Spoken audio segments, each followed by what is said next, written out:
아멘. 오늘 이 밤에 주시는 하나님의 말씀 제가 봉독해 드리겠습니다. 사도행전 13장 1절부터 3절의 말씀입니다.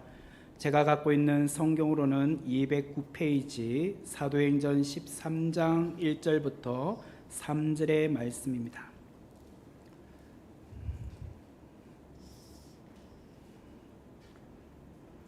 찾으신 줄 알고 제가 봉독해 드리겠습니다.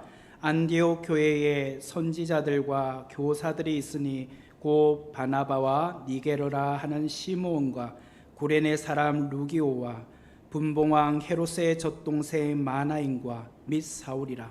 주를 섬겨 금식할 때에 성령이 이르시되 내가 불러 시키는 일을 위하여 바나바와 사울을 따로 세우라 하시니 이에 금식하며 기도하고 두 사람에게 안수하여 보내니라. 아멘.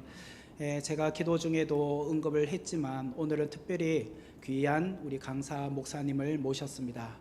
합신 선교대회가 있는데요, 합신 선교대회를 맞추어서 오늘 저희 교회에 오셨습니다. 아마 여러분들은 익히 조남을 잘 아실 겁니다. 저희 교회에서 또 후원을 하고 계시는 인도네시아에 계시는 최달수 선교사님이십니다. 나오실 때 우리가 크게 할렐루야로 인사를 하도록 하겠습니다.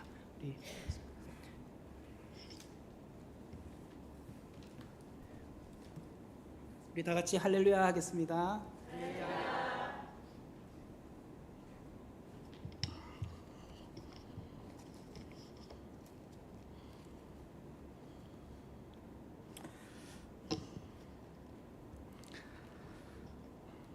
사랑하고 존경하는 우리 여러 주님의 종들과 또 사랑하는 성도님들에게 주님의 이름으로 평안의 인사를 드립니다. 주님의 평강이 여러분 가정과 또 여러분 하신 일과 특별히 온 교회 위에 늘 함께 하시길 주님의 이름으로 축원합니다. 오늘은 방금 목사님이 말씀하신 대로 내일 모레 화요일 날부터 목요일까지 2박 3일간 저 멀리 부산 호산나 교회에서 합신 총회 세계 선교회 2014년 선교사 대회가 있습니다. 수십 년 만에 있는 대회인데 총회 파송 선교사들이 대부분 다 들어오도록 그렇게 부름을 받고 들어와서 이제 참석하게 됩니다. 그리고 오늘 주일과 다음 주일은 이번 기회에 들어온 우리 합신 세계 선교회의 총회 많은 선교사들이 우리 교단 산하의 여러 교회에 흩어져서 오늘 주일과 다음 주일날에 말씀을 전하는 선교 주일로 우리 교단이 전부 지키고 있습니다. 근데 오늘 우연치 않게 이렇게 여러분 앞에서 뵀는데 여러분이 오늘 같이 선교 주일 오후 시간을 보내게 되어서 하나님께 감사드리고 또 여러분에게 특별히 교회 초청해 주신 교회에 감사를 드립니다. 오늘 같이 나눌 말씀의 제목은 주보 있는 대로 주가 불러 시키는 일입니다. 제가 본문을 중심으로 말씀을 전하고 이어서 여러분이 함께 기도하고 또 후원하고 동력하고 계시는 람풍 성경학교에 대해서 제가 선교 보고를 영상으로 준비한 것을 마지막 부분에 간략하게 많은 사진을 얼굴을 보면 볼 수 있도록 준비했으니까 보시면서 이렇게 함께 보고를 드리도록 하겠습니다. 오늘 말씀은 사도행전 13장 1절인데요. 정확히는 사도행전 28장 전체의 후반부가 시작되는 부분입니다. 잘 알다시피 오늘 말씀은 그 유명한 안디옥 교회가 어떻게 세계 선교를 시작했는가 하는 이야기를 누가가 자세하게 기록한 내용입니다. 사도행전 아는 대로 기독교 교회의 역사이자 또 세계 선교의 역사이자 특별히 성령님께서 사도들을 통하여 하신 일들을 자세히 기록한 성령행전이라고도 하는 그런 책입니다. 누가는 이 성경을 기록하기에 앞서서 누가복음을 기록했는데요, 의사이자 또 초기에 사도 바울과 함께 선교팀의 일원으로도 사역했던 이 누가가 얼마나 자세하게 기록했는지, 그가 보고 들은 것 또 연구한 것들을 자세히 연구해서 누가복음에서는 예수님이 누구신지, 예수님이 하신 행적과 그분에 대해서 자세히 복음서를 기록했어요. 그 다음에 그가 사도행전에 선교팀에 따라 나서면서 또 그 후에 사도 바울과 그 많은 일행들이 어떻게 땅끝까지 복음을 전했는가 하는 것을 자세히 기록한 것이 그가 기록한 두 번째 성경인 이 사도행전입니다. 우리는 이 사도행전을 통해서 도대체 이 땅에 주님께서 부활 승천하신 이후에 어떻게 교회가 탄생했으며 그 교회가 어떻게 성장해 갔는가, 확산돼 갔는가, 그리고 복음이 어떻게 전 세계에 퍼져나간 것을 자세히 기록하고 있습니다. 제가 오늘 아침에 우리 교단의 오래된 교회인 화성교회에서 9시 반에 주일 예배를 드렸는데 로마서 말씀을 들으면서 새롭게 은혜를 받은 구절이 있어요. 로마서 3장 29절에 하나님은 유대인만의 하나님이냐? 이방인의 하나님은 아니시냐? 아니다. 결코 아니다. 하나님은 정말 이방인의 하나님도 되신다 하는 말씀에 큰 은혜를 받았습니다. 저와 여러분은 유대인이 아닙니다. 선민이라고 할 수가 없어요. 저와 여러분은 구약의 관점, 유대인의 관점에도 우리는 다 버림받아 마땅한, 정말 그들의 표현에 의하면 지옥의 불쏘시개에 해당하는 그와 같이 정말 보잘것없는 사람이고 보잘것없는 민족이에요. 어찌하여 하나님이 우리 한 민족에게, 정확히는 조선족에게 1984년에 복음을 전해주셨고 저와 여러분이 오늘날 너무도 편안하고 익숙하게 매 주일마다 이 좋은 시설에서 하나님께 자유롭고 마음껏 예배드릴 수 있는 이 은혜와 특권을 주신지 생각할 때 이것은 이루 설명할 수 없는 기가 막히고 정말 엄청난 은혜인 것입니다. 제가 교회에 앉아 있을 때, 특별히 성가대석에 봉사할 때 어느 날 성가대석에서 제가 눈물을 흘린 적이 있어요. 너무도 익숙하게 매주일마다 가장 좋은 자리에 교회에서 제공한 가운까지 입고 또 끝나면 식사도 제공받는 그 성가대원으로 봉사하는데 사실은 주일학교 교사들보다 하는 일에 비해서는 너무 많은 대우를 받는 일이더라고요. 그래서 어느 날은 예배를 드리는데 내가 어찌하여 이 성가석에 앉아 있을까? 그날 이것은 보통 일이 아니고 이것은 엄청난 은혜라는 것을 깨닫고 성가대석에 앉아서 창피할 정도로 눈물을 흘린 적이 있었어요. 그렇습니다. 오늘 주님께서 이 안디옥 교회를 통해 하신 일이야말로 저와 여러분에게 잊을 수 없는 첫 시작이자 엄청난 은혜의 출발이 되었습니다. 이것이 있었기에 저와 여러분이 오늘 예수님을 믿고 구원을 받았고 마음껏 예배드리는 주의 백성이 된 것입니다. 오늘 이 안디옥 교회는 어떻게 시작했을까요?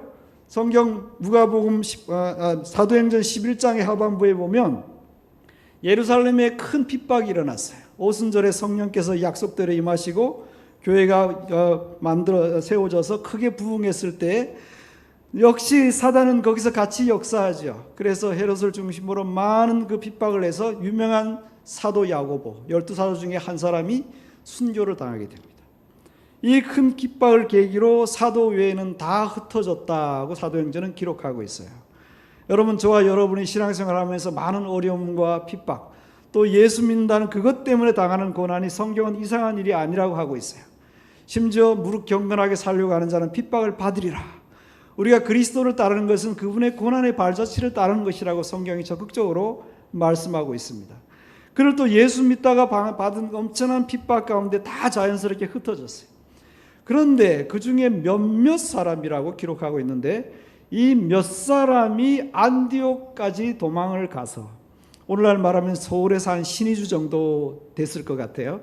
거기에 가서 거기서도 유대인에게 복음을 전하고 플러스해서 이방인에게도 복음을 전했다.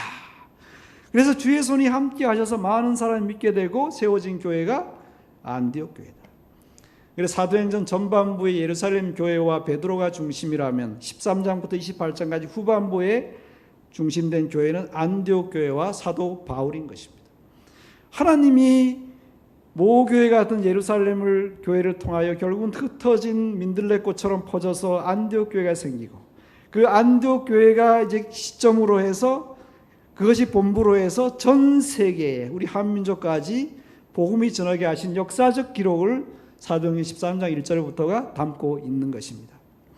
여러분, 오늘 이 교회에 놀라운 일이 있어요. 우리가 주목하고 배워야 될 것이 많지만 오늘 한 두 가지를 말씀드리는데 그 전에 우리가 먼저 미리 배울 것이 하나 있어요. 안디옥 교회 사도행전 13장 1절에 보면 안디옥 교회 선지자와 교사들이 있으니 곧 바나바와 니게르라 하는 시므온과 구레네 사람 루기오와 분봉왕 헤롯의 젖동생 마나엘과 및 사울이라. 몇 사람이죠? 5명이에요. 5명. 그들의 출신과 배경이 다 다른 5명이 지도자로 교회를 섬기고 있어요.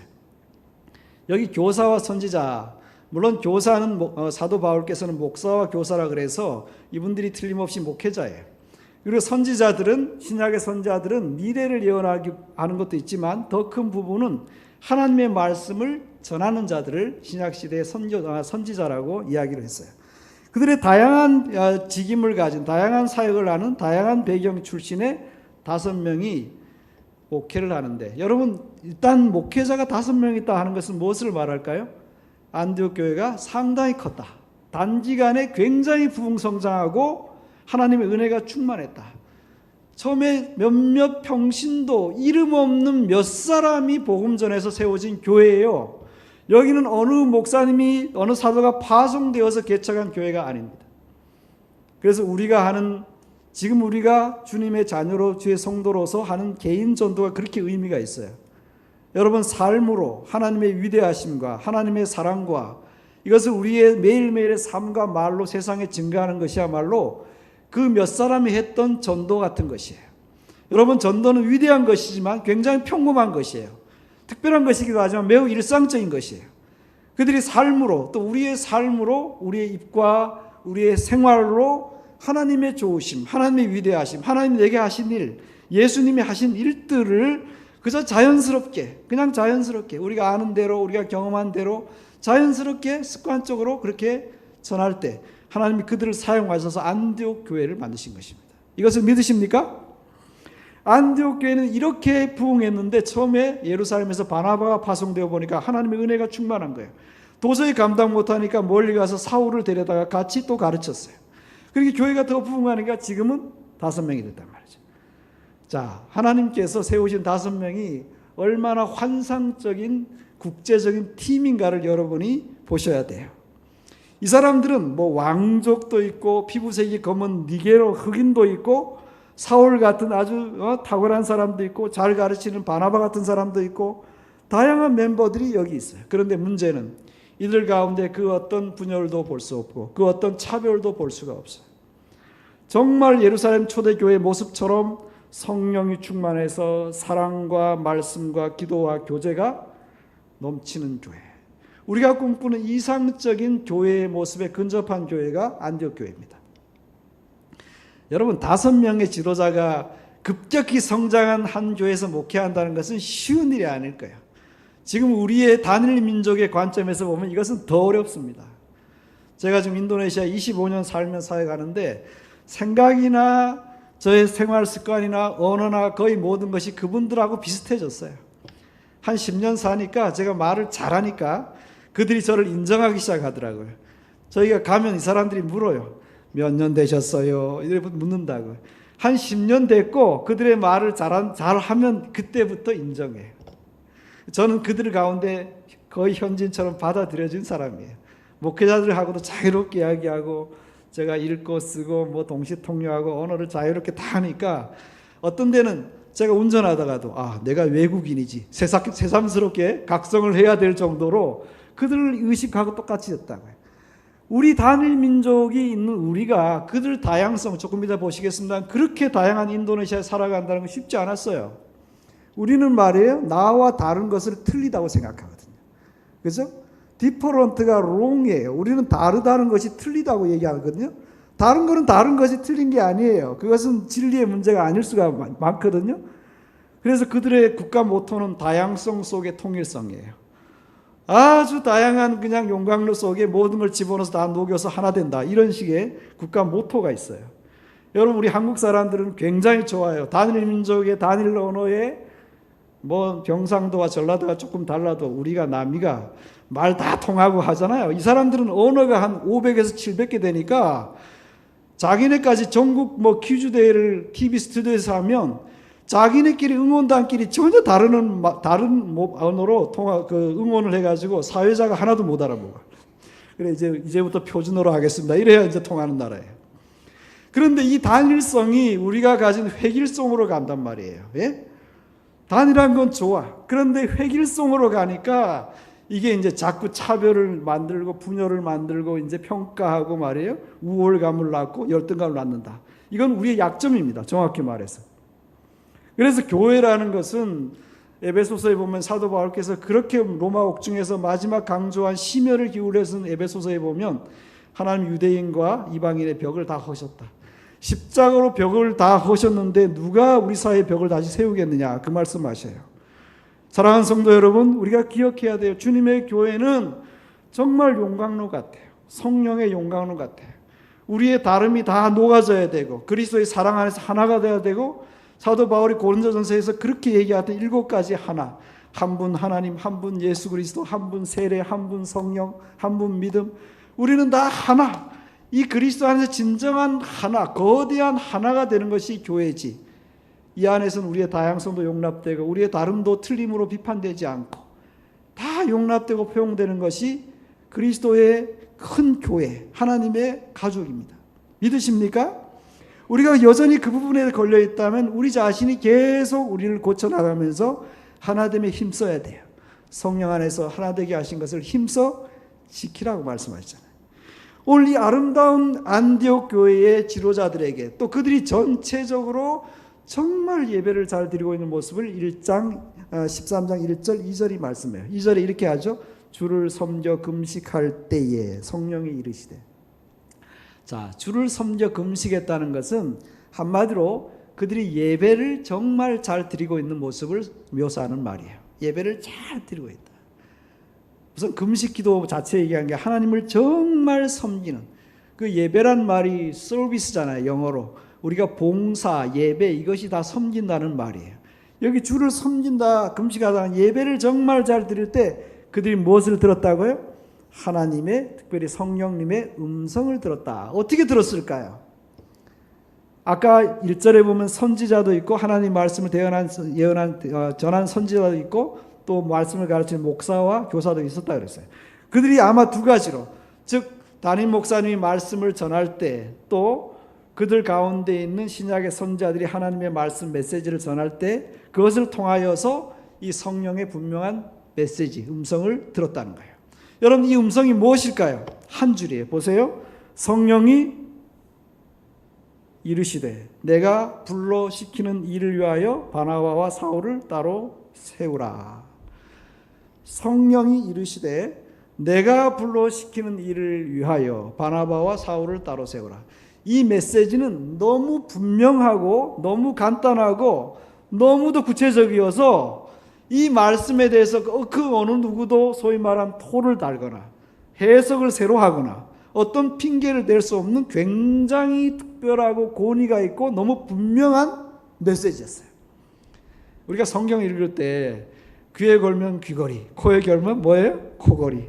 성경을 아주 신묘망측하게 해석하는 분들이 계신데 주의하셔야 돼요. 성경의 뜻은 하나밖에 없어요. 그 뜻을 우리가 기록하신 성령님의 조명을 기다리며 기도하며 성령 앞에서 겸손하게 우리가 성경을 읽고 듣고 공부해야지, 함부로 해석할 하나님의 말씀이 아니에요. 이건 진짜 진실한 하나님의 말씀. 늘 성경 앞에 겸손하고 열린 마음으로 들어야 돼요.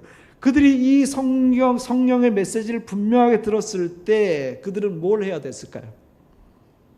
예스 아니면 노죠. 순종 아니면 불순종할 수밖에 없어요. 중간, 회색지대, 애매모호, 우리가 좋아하는 이런 단어는 이 말씀 앞에 설 자리가 없습니다. 왜 그래요? 하나님이 허투루 말씀하시는 바가 없고 아무 생각 없이 아무 뜻 없이 말씀하신 바가 없을진데, 하물며 오늘 메시지는 그들이 진실로 우리처럼 예배 드릴 때에 하나님의 종들을 통해서 분명한 메시지를 하시는데, 이것에 대해서 그들이 들었을 때 다 깨달았거든요. 이건 성령이 우리 교회에 하신 말씀이다. 그러니까 그들은 이제 고민해야 돼. 순종할 건가 말 건가. 여러분, 우리가 주님을 사랑하죠? 사랑하십니까? 예수님 말씀하세요. 나의 말을 가지고 지키는 자라야 나를 사랑하는 자리에, 나를 사랑한 자에게 나도 그를 사랑하여 그에게 나를 나타내리라. 우리가 말로만 by word only라 그러는데, 말로만 행하는 것은 사랑이 아닙니다. 말로만 행하는 것은 믿음이 아닙니다. 야고보께서 강력하게 경고하시죠. 행함이 없는 믿음은 죽은 믿음. 그들도 주의 말씀을 들었기 때문에 무언가 액션을 해야 돼. 행동을 해야 돼. 순종이냐 불순종밖에 없지 그것을 묻어두거나 핑계대거나 미루거나 할 사안이 지금 아닌 거예요. 더구나 이 메시지를 보세요. 내가 불러 시키는 일. 자, 누가 불렀어요? 성령님, 삼위일체 하나님, 제3위의 하나님이신 성령께서, 다시 말하면 삼위일체 하나님이 지금 말씀하신, 하나님이 시키는 일, 또 불러시키는 일이다. 여러분, 불러시키는 일이다, 이제 사명이다, 뭐 소명이다, 그런 얘기를 해요. 사랑하는 성도 여러분, 저와 여러분은 세상에 살다가 주님의 부름을 받고 누구를 통해서 복음을 듣고 성령의 역사로 예수님 믿게 되어서 구원받아서 오늘 이 자리에 앉아 있습니다. 성도는 세상에서 부름을 받은, 하나님의 부름을 받은 사람이고, 교회란 이름 자체가 에클레시아라는 원어 말이 부름받은 사람들의 모인 무리, 그 모임을 교회라 그래서 에클레시아. 우리 모든 세상에서 부름을 받아서 여기 모여있는 존재들이, 모인 무리들이다. 이게 교회입니다. 그런데 오늘 주님이 또 부른단 말이에요. 교회로 모여있는데 그 중에 또 부르신다. 이것은 뭘 의미할까요? 특별한 부르심. 그래서 이중 소명 뭐 이런 얘기를 합니다. 목사님이 되는 거는 성도 중에서 또 신학교 주의종이 되라고 부르심을 또 받은 거예요. 선교사가 된 저 같은 사람은 그냥 목사로 한 게 있으면 되는데 11년 부교육자 했거든요.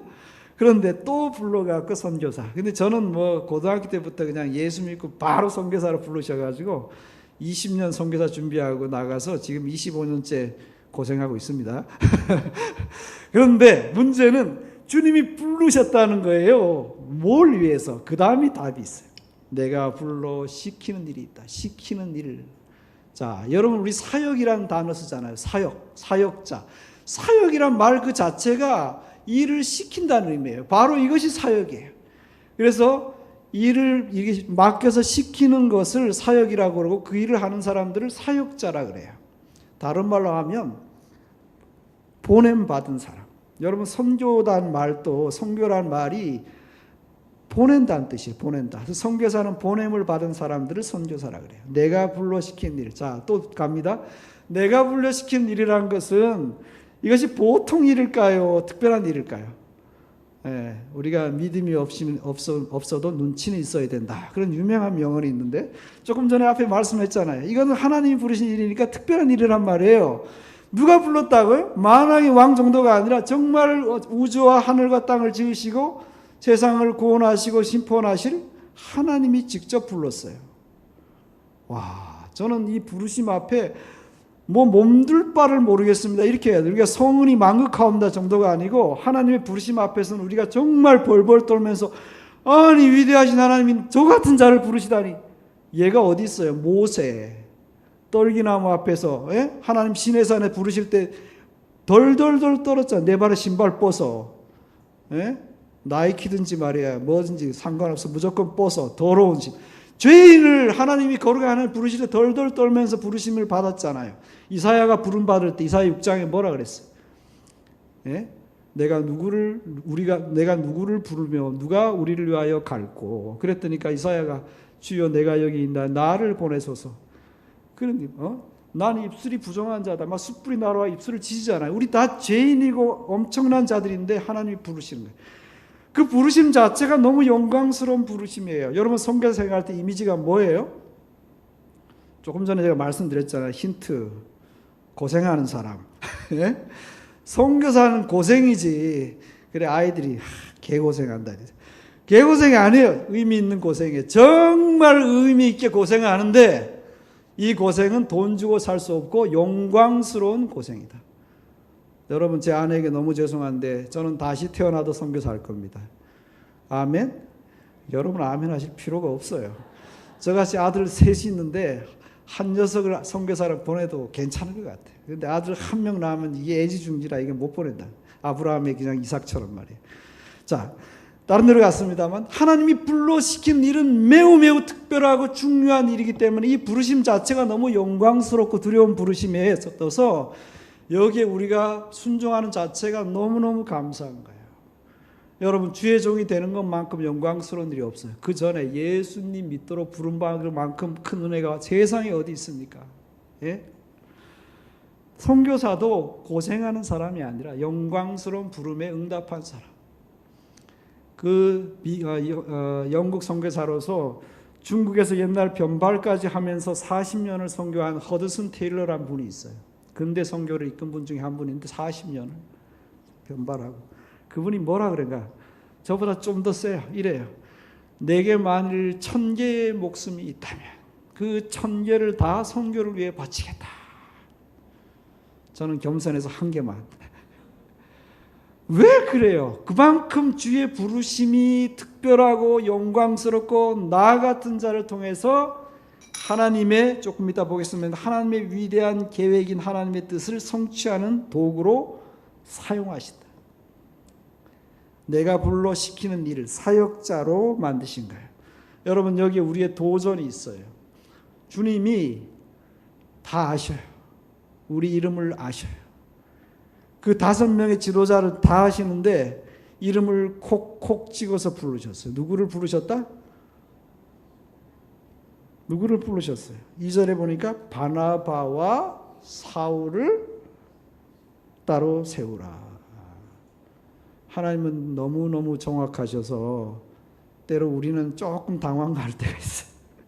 하나님 5명의 교회 지도자 중에 참 마지막에 온 전도사 2명을 보내시지 왜 1이라고 할 수 있는 담임 목사와 부목사, 올로 목사님하고 담임 목사님 같은 바나바와 사울을 왜 선교사로 지금 교회 잘 나가는데 왜 보내라고 하십니까? 그런 생각이 들잖아요.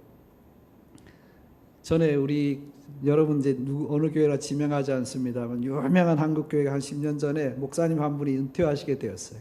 근데 교인들이 우리 목사님이 70에 은퇴하면 안 됩니다. 다 은퇴 반대 서명을 했어요. 제가 신학교 다닐 때 교수님 아주 원로 목사님 한 분이 오셔서 그러더라고요. 그 서명한 이유가 뭔지 아세요? 그 목사님이 은퇴하면 그 교회가 안 된다는 거예요. 우리나라의 대표적인 교회인데. 근데 그 목사님이 그러더라고요. 근데 그 목사님 은퇴해서 교회 안 된다 그러면 그거는 주님의 교회가 아니지, 이러더라고요. 한마디로. 자, 주님의 교회는 주님이 세우시고 주님이 임재하시고 주님이 인도하시고, 오늘 사도행전을 보면 주님의 성령이 계속 역사하시고 전진시키신다. 여러분과 저는 주님 앞에 모두 다 하나의 백성이고 하나님의 자녀인 줄로 믿습니다.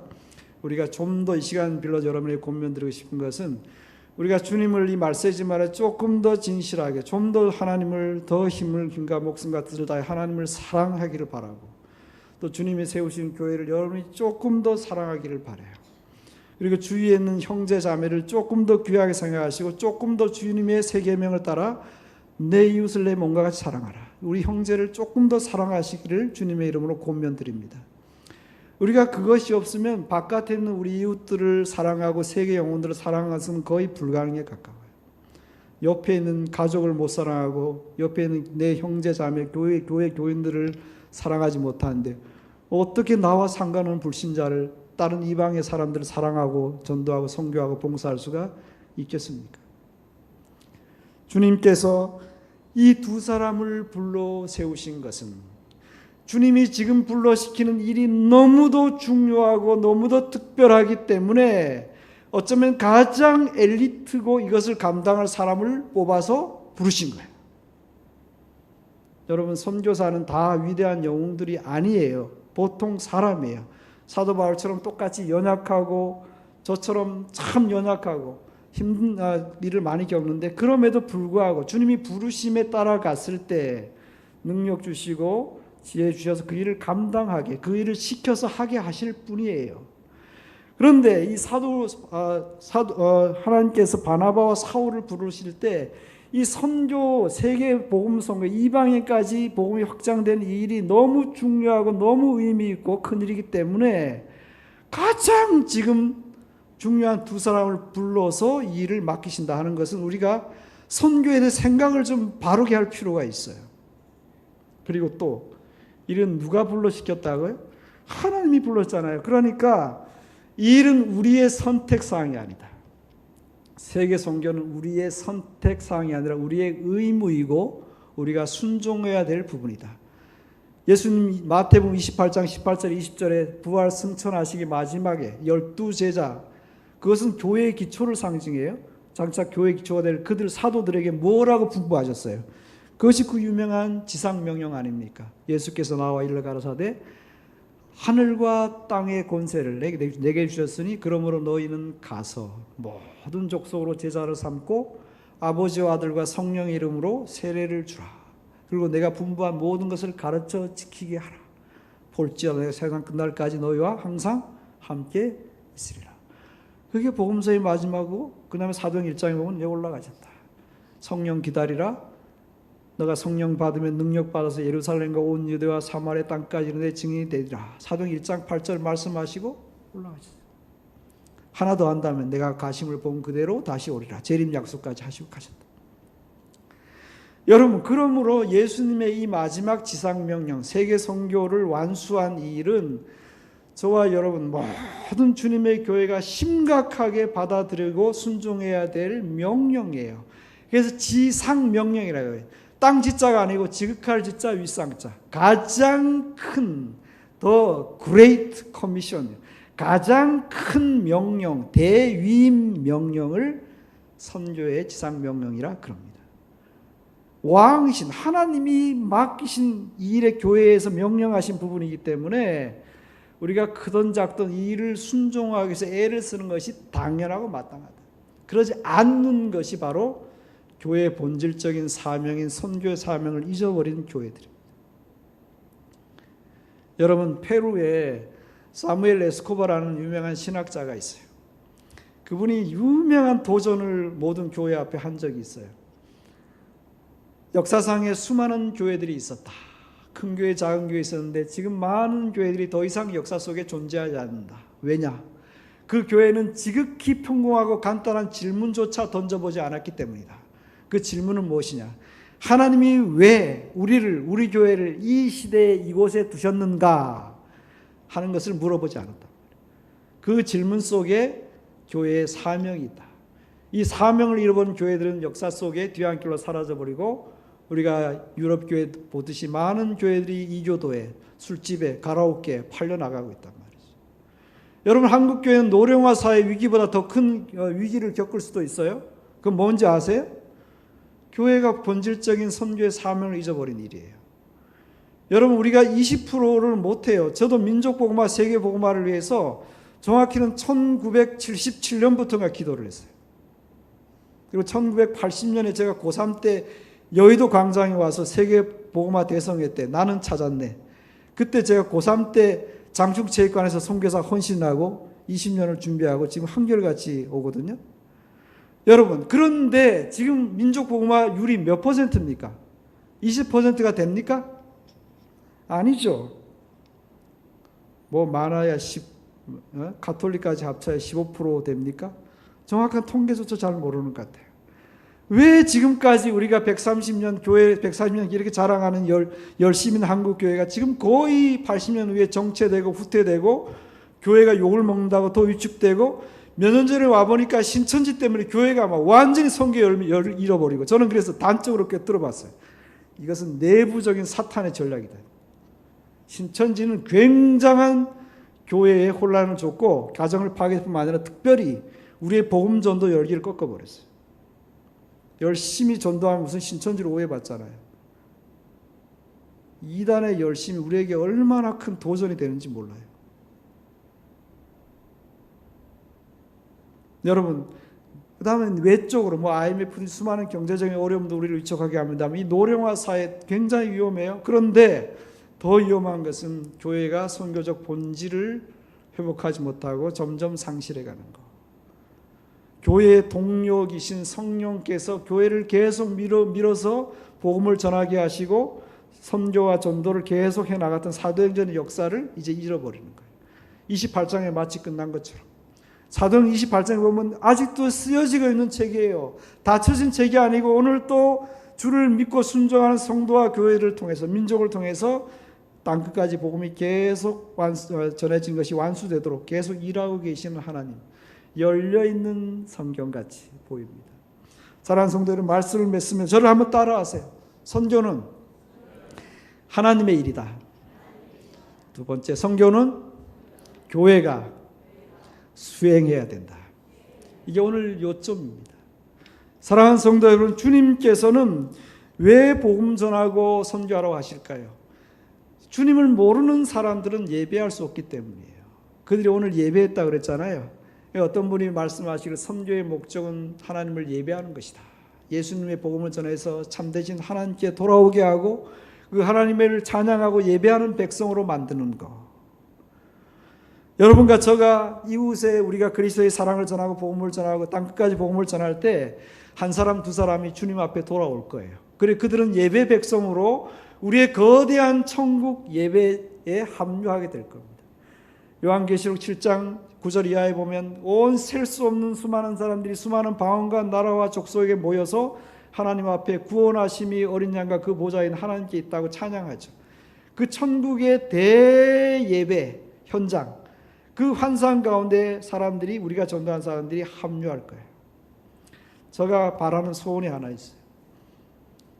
제 생애를 통해서 한 사람이라도 더 예수님 복음을 듣고 그 마지막 천국 대합창에 참여하게 만드는 것.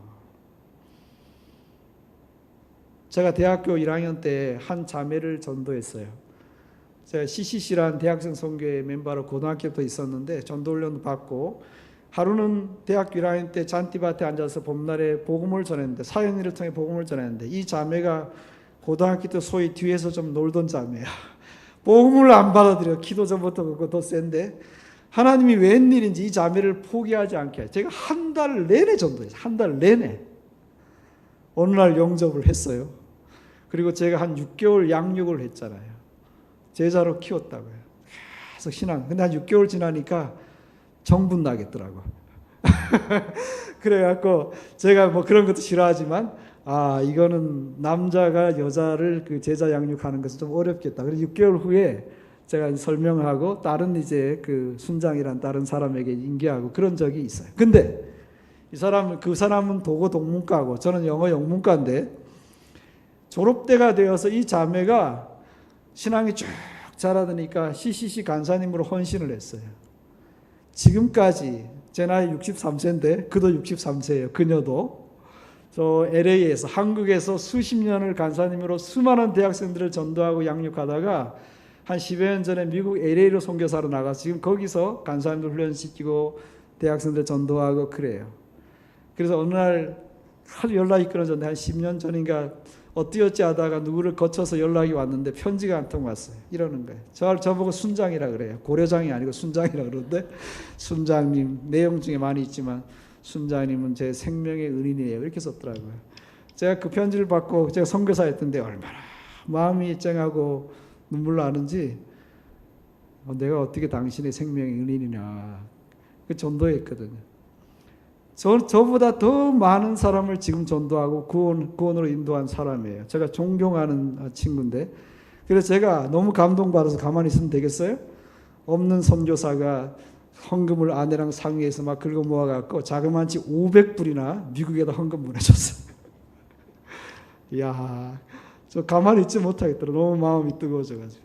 그런 적이 있어요. 중요한 것은 주님께서 믿는 성도와 교회를 통해서 오늘 또 이렇게 복음을 전해서 누군가에게 생명의 은인이 되게 하고, 또 어느 민족이 우리 때문에 복음을 듣고 믿었다고 나중에 주님 앞에 간증하게 된단 말이에요. 여러분, 선교는 하나님의 뜻이에요. 제가 꿈이 있다고 말씀드렸잖아요. 제가 결론적으로 말씀드릴 때 이렇게 말씀드리고 싶어요. 우리 하나님은 꿈이 있으십니다.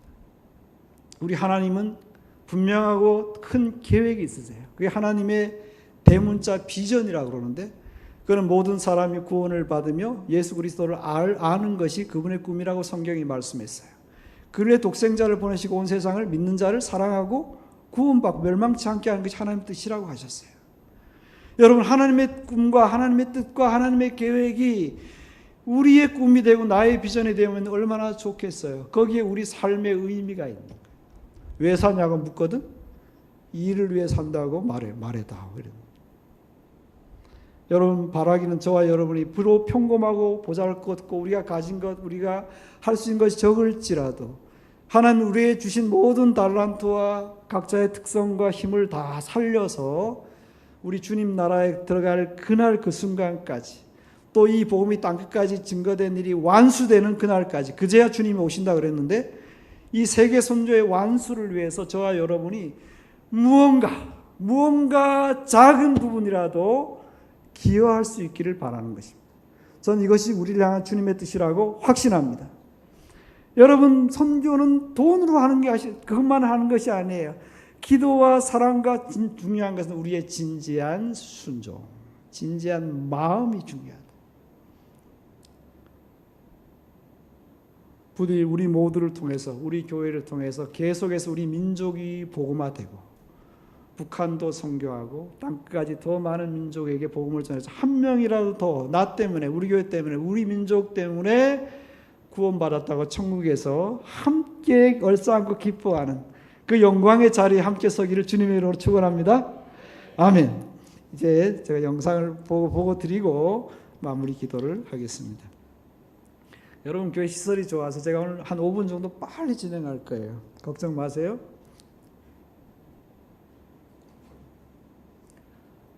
제가 약간 사각이 있어갖고. 자, 오늘 제목은 여러분이 애써서 기도하시고 후원하시는 인도네시아의 람풍 성경학교에 대한 간략한 보고를 드리겠습니다. 앞부분은 우리 김호수 목사님도 부임하시고 계셔서 제가 간략하게 소개 겸 빨리 지나갈 것이고, 뒷부분에 주로 우리가 세운 또 후원한 성경학교에 대한 보고가 들어있습니다. 자, 인도네시아는 거대한 나라죠. 5개 큰 섬과 17,000개의 섬으로 되어 있어요. 제일 왼쪽에 수마트라의 저가 아래 남풍에 있습니다. 자, 이렇게 세계에서 4번째 큰 나라고, 종족과 언어가 어마무시하게 많고 이슬람교가 대다수인, 국교는 아니지만 가장 이슬람교 믿는 사람이 많은 나라입니다. 그 자카르타까지 7시간 인천공항에서 비행기 타고 가면 다시 국내선을 한 40분 타면 수마트라 섬의 남쪽에 람풍 공항에 도착합니다. 그 전에 배를 타고 차 타고 한 8시간씩 제가 계속 왔다 갔다 했습니다. 그다음 이 람풍이란 지역은 이 도청 소재지가 한 122만 명 정도 돼요. 그 도시와 여기가 꽤 크죠. 그리고 이주민이 많아서 한 곳에 한 지붕 두 가족처럼 그렇게 많은 종족이 섞여 있는 지역입니다. 한 91.8%니까 다음 보시겠습니다만 인도네시아 전체의 80% 이슬람보다도 월등히 많은 91% 이상이 이슬람인 지역입니다. 인도네시아는 서쪽 수마트라로 갈수록 이슬람이 많아요. 그래 수마트라 제일 위에 보면 아제가 있는데, 전에 쓰나미가 났던 지역엔 아제 이슬람 거의 왕국이 되어 있을 정도로 되어 있습니다. 합치면 기독교와 개신교와 가톨릭 합쳐도 기독교가 뭐 한 4% 미만, 인도네시아 전체 한 12%에서 15%에 비하면 굉장히 그 복음화가 되어지지 않은 지역입니다. 그래서 어떻게 하면 단기간 내에 람풍 전체를 보험할까, 제 평생의 소원과 목표로 삼고 사역하고 있는데요. 이런 그 여러 가지 신학적인 또 사역적인 근거, 전략을 가지고 제가 사역을 하고 있어요. 근데 람풍 성경신학교를 주사역으로 하고 있는데, 평신도 사역자 양성과 동원을 통한 람풍중 복음화, 일부 성도님들은 전에 제가 몇 년 전에 왔을 때 한번 소개해서 희미하지만 기억을 하시라고 믿고 제가 간략하게 합니다. 모토는 에베소서 4장 12절인데 성도를 온전케 하고 봉사일을 하여 그리스도의 이 몸을 세운다 하는 것입니다. 목회자 혼자서 하라고 하신 게 아니고, 하나님의 뜻은 성도를 잘 이렇게 가르치고 또 잘 이렇게 훈련해서 성도들이 함께, 모든 성도들이 성령의 달란트를 따라서 주님의 맡기신 전도와 사회봉사, 이런 또 이웃사랑, 이런 봉사일을 해서 그리스도의 몸을 세우고 하는 것이 하나님의 뜻이라고 하는 말씀, 그것을 저희가 모토로 삼고 있습니다. 1년제 신학 학교 같은 것인데요. 월요일 화요일 날 공부하고 시험도 보고 학점도 따고 A+부터 F까지 다 학점 줍니다. 그리고 학비도 매달 현지 돈으로 85,000원에서 10만 원 냅니다. 제가 여러분에게 매달 한국 돈 10만 원 내고 월요일 화요일에 와서 공부하세요, 그러면 우리 실력이 수준 있는 선목교회는 한 30명쯤 올 줄로 기대됩니다. 3명이 아니고 이분들이 이렇게 열심히 있어요. 성경도 배우고 신학도 배우고 사역기술도 배우고 주일학교 교사 그 반도 전에 훈련시켰어요. 과목 보세요. 구약개론, 신약개론, 뭐 설교학 다 신학교 4년제 신학대학 과목 같잖아요. 저것을 축소판으로 저희가 평신도들에게 맞게 필요한 만큼 저희가 신학을 가르치고 있어요. 7개 지역에 세웠는데 지금은 올해 5군데가 지금 계속 운영되고 있고 내일 또 월요일 화요일 날 계속해서 5지역에서 계속 공부를 하고 있습니다. 같은 커리큘럼으로 같은 내용으로 하고 있습니다. 이렇게 도시가 있는데요. 이 중에 여러분이 아는 도시가 있죠. 뚫랑바왕하고 반다르자인데 조금 이따 보겠습니다. 이렇게 저희 장소입니다. 이제 반다르 람풍 있는 장소, 기독교 중학교를 빌려 쓰기도 하고 저희가 장기로 수리해서 장기 임대 쓰기도 하고 교회 건물을 또 교육관을 빌려 쓰기도 하고 이렇게 다양하게 쓰고 있습니다. 학생들 얼굴을 보세요. 인도네시아 사람들은 코는 크고 눈은 크고 그래요. 우리보다 조금 잘생긴 얼굴이에요. 이 사람들이. 근데 키는 좀 작아요. 이렇게 전도 훈련도 받고 최근에 찍었는데 저 가운데 제 아내가 이제 살짝 들어가 있는데 여기도 하얀 사람들이 인기예요. 그래서 젊은이들이 또 K-팝도 좋아하고 막 그럽니다. 굉장히 선하게 생겼죠. 예. 자, 우리 교수님들은 각 지역에 5지역에 목회자들 이제 학위가 있는 분들 신학대학 나오고 신학 석사도 있고 또 박사도 있어요. 한 40명 정도로 7군데를 위해서 교수진이 구성되어 있어요. 교장 한 분하고 제가 이제 전체 운영하고 코디하는 그런 셈이죠. 커리큘럼을 다 조정하고 저분들하고 한 20년 이상 저희가 같이 사역하는 귀한 동력자들입니다. 다 존경하고 사랑하는 분들이에요. 자, 이제 졸업식을 1년 공부하면 이렇게 하는데 졸업장 주고 메달도 주고 아주 기쁘고 감사한 날인데 일단 그림을 간단히 보겠습니다. 여긴 전통 옷을 입고 했네요. 이렇게 바띠기란 전통 옷도 있고 또 정장도 있고 아주 4년제 대학 졸업처럼 아주 성대하게 의식을 잘하는 나라입니다. 한 해는 거의 한 60명 졸업한 아주 절정기가 있었는데 한 5년 전에 아주 뭐 어마무시하더라고요. 사람들 의식을 하는 게 너무 감사한 날이었습니다. 자, 이제 졸업식 할 때 마지막 무릎 꿇고 파송 기도를 하는데 머리에 손을 안 댑니다. 이 사람들 예식은 그 무릎 꿇고 이제 파송하고 그다음에 이게 제가 일부러 넣었는데 우리 코로나를 겪었잖아요. 코로나 시대에 저도 이제 왔다 갔다 그랬는데 저는 한 1년 좀 쉬어라. 너무 위험하니까. 그런데 이분들이 제가 이제 저 때는 제가 우리 교단의 합신총회 세계선교회 총무 대표를 3년 마치고 들어가야 되는데 코로나 때문에 비자가 안 나와서 못 갔거든요. 다 막아버렸어요. 못 들어오게 그 나라에서.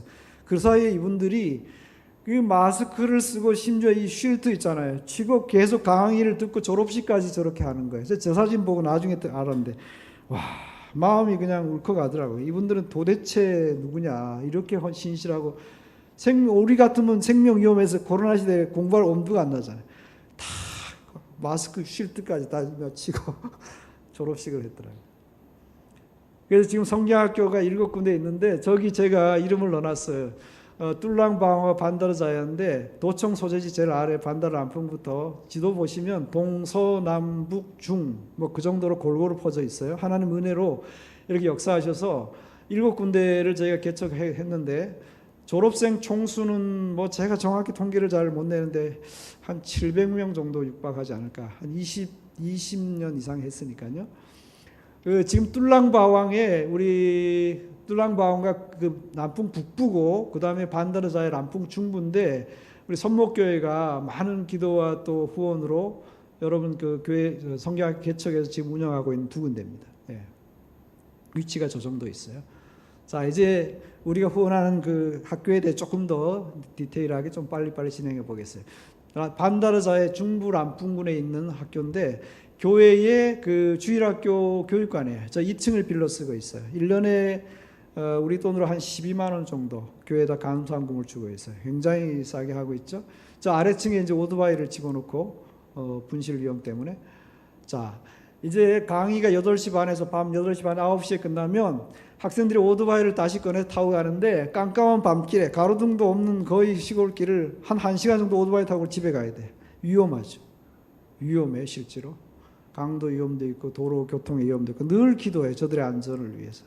그 정도 열심히 해. 밥도 못 먹고 와서 그냥 일터에서 집에 와면 한 5시 그냥 샤워하고 와서 공부하고 바나나 튀김 같은 거 중간 시간에 하나 먹고 9시까지 정도까지 공부하다가 이제 가는 거예요. 굉장히 헌신적입니다. 주님을 배우고 섬기는 열심들이 대단해요. 이게 강의실입니다. 2층에. 대학 강의실 의자 놓고 이렇게 공부합니다. 근데 그렇게 1년 공부하면 졸업 시즌이 오는데 제가 이제 7월 이번 주에 선교대회 마치고 7월 그 다음 주에 바로 다시 안에와 들어갑니다. 그러면 이제 7월 8월 달에 가장 바쁜 졸업식과 입학식을 같이 하는 시즌이에요. 5군데 제가 다 1시간 2시간 고속도로 통해 멀리까지 다니면 졸업식을 다 해야 되는데 이제 반다라자의 작년에 졸업한 이제 모습이에요. 바깥에서 이제 시작 기도를 하죠. 그다음에 예배를 드렸고 제가 예배 장면 생략했습니다만 이렇게 메달을 주고 또 졸업증도 줍니다. 그다음에 파송 기도도 했고 졸업생들 사진을 찍었어요. 작년 이제 4기, 지금 5기가 공부하고 있고 7월 반다라자에는 7월 19일 날 제 5기 졸업식이 있습니다. 그 6기 신입생 모집을 입학식을 하게 됩니다. 이분들이 지금 5기인데 들어올 때는 보면 저렇게 얼굴들이 좀 이렇게 뭐가 보통으로 막 이거 다양해요. 그런데 1년 공부하잖아요. 공부하고 훈련시키면 얼굴이 달라져. 와, 그래서 교육의 힘이 대단하구나. 시간마다 성령과 말씀이 역사하시니까 시간마다 은혜를 받고 변화가 일어나요. 그래서 이들이 점점점 평신도 유능하고 충성된 사역자로 변화가 되어간다. 1년 지나고 졸업식 때 보면 사람들이 확 달라지는 거예요. 그래서 이게 놀랍더라고요. 자, 그 다음에 반다자의 학생들 자기들끼리 뭐 유니폼도 맞춰 입고 얼마나 열심인지 몰라요. 초교파적으로 이렇게 하는 게 유일한 학교니까 너무너무 좋아하는 거예요. 자, 이제 뚫랑방 두 번째 북부에 있는데 저희 집에서 고속도로로 한 막 120km로 가요. 이게 100km에 120. 왜냐하면 이게 그 CCTV가 거의 없어요. 차도 별로 없고. 우리가 로마 길을 만든 것처럼 도움 받는데 한 2시간 반 정도 가면 저기입니다. 저희 집에서 가서 가르치는데 이게 개교 예배입니다. 작년에 교수님들, 그 다음에 처음에 입학식 하던 학생들 이제 열심히 이렇게 공부를 해요. 이 교회 마침 옆에 옛 그 예배당이 있어서 거기를 지금 빌려서 쓰고 있어요. 열심입니다. 지금 보시면 학생들이 막 공부 끝나고 이제 사진 한 컷 쭉 찍었고, 자, 이게 가장 최근 시간에 한 2달 전에 제가 오기 전에 목사님 연락을 받고 최근 사진 좀 보내라 했더니까 그 카카오톡 같은 걸로 보냈더라고요. 저기 있는 14명이 요번에 8월 7일 날 졸업하게 됩니다. 제1회 뚫랑바와. 이제 마지막입니다. 이분들이 여러분에게 영상 편지를 보냈어요. 볼륨 좀 키워주세요.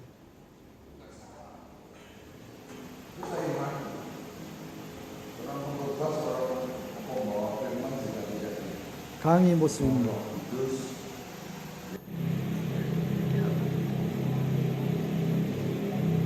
Kami keluarga besar Sampel Tulang Bawang mengucapkan terima kasih.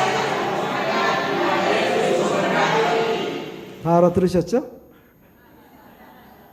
우리 뚫랑바왕에 있는 성경학교 모두는 우리를 후원해 주시는 여러분에게 진심으로 감사합니다. 주 예수 그리스도의 은혜가 함께 하시기를 빕니다. 아멘. 그렇게 인사하고 있어요.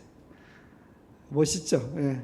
저렇게 진심으로 한 거 제가 시켜서 한 게 아니고 자, 저분들이 8월 7일 날 제가 가서 졸업식 하고 다음 후속 사진을 제가 담임 목사님과 올로 목사님 통해서 여러분에게 보내드리겠습니다. 이상입니다. 기도하겠습니다. 하나님 아버지, 오늘 선교 주일 오후에 부족한 종 함께 사랑하는 성도들과 말씀을 나누며 주님께서 우리에게 불러시키는 특별한 일인 세계 선교의 완수를 위해서 부족한 저희가 또 저희 교회가 일생 동안 또 주님 오실 그날까지 무언가 기여해야 된 것을 저희가 함께 배우고 들으며 부족한 저희를 다시 주님 앞에 드립니다. 하나님, 우리와 우리 교회를 사용하셔서 하나님께서 그렇게 꿈꾸고 계시고 또 계획하셨던 세계 선교를 완수하여 주시고 우리를 통해 한 사람이라도 한 민족이라도 복음을 듣고 주 앞에 돌아오도록 역사하여 주옵소서. 사랑하는 선목교회 계속하여 아름답고 건강하게 부흥하고 성장하게 하시고 주 안에 더욱 서로 사랑하고 하나 되게 하여 주시고 무엇보다도 이 민족과 세계 선교를 위해서 하나님 앞으로 귀하게 더 크게 쓰임 받도록 역사하여 주옵소서. 예수님의 이름으로 감사하며 기도합니다. 아멘.